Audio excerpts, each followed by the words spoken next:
Good morning students. आज हम topic करने वाले हैं law of conservation of momentum. इससे पहले हमने न्यूटन्स लॉज ऑफ मोशन किए थे और फर्स्ट लॉ के बाद हमने मोमेंटम के बारे में पढ़ा था। तो आज थोड़ा सा रिवाइज करेंगे मोमेंटम के बारे में। What is momentum? Definition of momentum क्या थी? The momentum of an object is defined as the product of its mass and velocity. ठीक है, जो मोमेंटम होता है वो क्या है? That is the product of mass and velocity. ठीक है, अगर हम मोमेंटम को p से डिनोट करते हैं तो mass is the m and velocity is the v and product of these is the momentum of any object. ठीक है, तो आज हम करेंगे law of conservation of momentum, जिसकी स्टेटमेंट है for an isolated system. Isolated system का क्या मतलब है? Where there is no net external force, जहाँ पे कोई एक्सटर्नल फोर्स अप्लाई नहीं हो रहा है। The total momentum of the system remains constant, means वहाँ का जो टोटल मोमेंटम है वो कंजर्व्ड रहता है, कांस्टेंट रहता है, उसमें कोई चेंज नहीं होता। इसके explanation according to second law of motion, momentum of an object changes when an external unbalanced force acts on it. ठीक है, अकॉर्डिंग टू सेकेंड लॉ क्या था कि किसी भी ऑब्जेक्ट का जो मोमेंटम है, अगर उस पर कोई एक्सटर्नल अनबैलेंस्ड फोर्स लगता है तो उसमें कुछ चेंज आ जाता है। ठीक है, and if no net force is acting on an object its momentum remains changed. और कोई नेट फोर्स उस पर नहीं लग रहा है, एक्सटर्नल फोर्स नहीं काम कर रहा है, तो उसका मोमेंटम जो है अनचेंज्ड रहता है। ठीक है, तो हमने इसको मैथमेटिकली देखना है। So law of conservation of momentum is direct consequence of Newton second and third law of motion. जो law of conservation of momentum है, एक्चुअली में it is the result of Newton's second and third law of motion. इसको हम example से करेंगे। Suppose करो we have two balls, ball A and ball B, जिनकी masses हैं m1 and m2 and they are moving with initial velocities u1 and u2।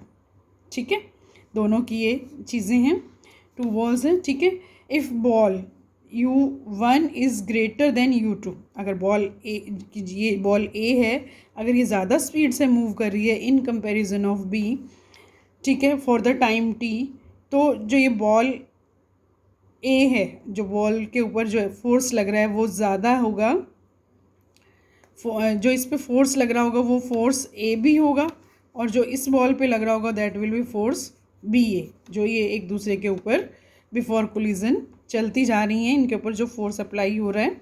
ठीक है, क्योंकि इन पर फोर्स अप्लाई हो रहा है तभी ये मूव कर रही हैं वेलोसिटीज़ के साथ। After collision, after some time they collide. ठीक है, कोलिजन के बाद velocities of balls A and B, ठीक है, बॉल इसके ऊपर और इसके ऊपर वेलोसिटीज़ हो गई, मास तो इनकी m1 और m2 ही रहेगी, लेकिन वेलोसिटीज़ हो गई v1 एंड v2। ठीक है, अब बॉल ए के मोमेंटम में क्या चेंज आएगा? m1 u1 जो है इनिशियल मोमेंटम था, और जो फाइनल मोमेंटम बनेगा that will B m1 v1, क्योंकि v1 is the final velocity and product of mass and velocity is the momentum. तो फाइनल मोमेंटम ये हो गया और इनिशियल मोमेंटम ये हो गया। अगर हम before collision change in momentum देखें तो it will be m1 v1 minus m2 u1। ठीक है, as per second law of motion, rate of change of momentum an object is equal to external force. जितना भी उस पर external force लगा है, rate of change of momentum उतना रहेगा। फॉर बॉल ए कितना रहेगा? बॉल ए पे जिस पे फोर्स बी ए अप्लाई हो रहा था, m1 v1 minus m1 u1 upon T, rate of change है तो टी हम इसमें मेंशन होगा। फॉर बॉल बी के लिए जो है बॉल ए अप्लाई कर रही है उसके ऊपर, तो A B is equal to m2 v2 minus m2 u2 upon T. ठीक है, ये हमारा हो गया सेकेंड लॉ के अकॉर्डिंग। ठीक है, अब है थर्ड लॉ में क्या होता है? There is for every action there is equal and opposite reaction. ठीक है, तो जो बॉल ए के ऊपर फोर्स लग रहा था F A B exerted by ball A on ball B, ball A जो है बॉल बी के ऊपर एक्सर्ट कर रही थी, वो एक्शन था, और जो बॉल बी के ऊपर लगा बॉल बी ने वापस किया दैट इज़ द रिएक्शन। तो रिएक्शन इक्वल एंड अपोजिट होते हैं, तो फोर्स ए के ऊपर बॉल ए के लिए और फोर्स जो है बॉल बी के लिए इक्वल एंड अपोजिट हो गया। तो अपोजिट के लिए हमने माइनस का साइन लगाया है और इक्वल के लिए हमने इक्वल का साइन लगाया है। अब हम इन दोनों की वैल्यूज़ पुट कर देंगे यहाँ पे। एफ ए बी था हमारे पास m2v2 minus m2u2 upon T, और m1v1 minus m1u1 upon T. जब हमने इन दोनों को सिंप्लीफाई किया तो हमारे पास ये वैल्यूज़ आ गई, टी से टी कैंसिल आउट हो गया और ये माइनस में थे, ठीक है। तो माइनस वाला पोर्शन हम इधर ले आएंगे और ठीक है, m2v2 माइनस m1v1, ठीक है, इधर आके पॉजिटिव हो गया और ये इधर आ जाएगा m1u1 प्लस m2u2, ठीक है।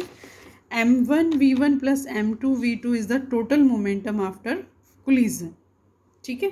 ये है आफ्टर कोलिजन के बाद का मोमेंटम और ये था बिफोर कोलिजन, और हमने इस इक्वेशन में दोनों को इक्वल किया है। यही हमारा law of conservation of momentum था। So we thus conclude that total momentum of balls A and B remains unchanged और conserved during collision when no external force acts on them. इन दोनों बॉल्स के ऊपर बाहर से कोई फोर्स अप्लाई नहीं हो रहा था, इन दोनों के आपस के ही जो एक दूसरे पे ये फोर्स अप्लाई कर रही थी। This verifies the law of conservation of momentum for a system of two objects, ठीक है। तो इस तरह से हम वेरीफाई कर सकते हैं। इसका बेस्ट एग्जांपल है a gunman while firing a bullet should hold the gun tightly. Gunman जो बुलेट को फायर कर रहा है उसको गन को बहुत टाइटली होल्ड करना चाहिए, अदरवाइज रिवर्स रिएक्शन की वजह से उसका जो शोल्डर है वो भी इंजर्ड हो सकता है, ठीक है। स्टूडेंट्स, आपका ये चैप्टर आज कंप्लीट हो गया है। क्वेश्चन आंसर मैं आपको सेंड कर चुकी हूँ। आप अपना काम कंप्लीट करके मुझे सेंड कर देना।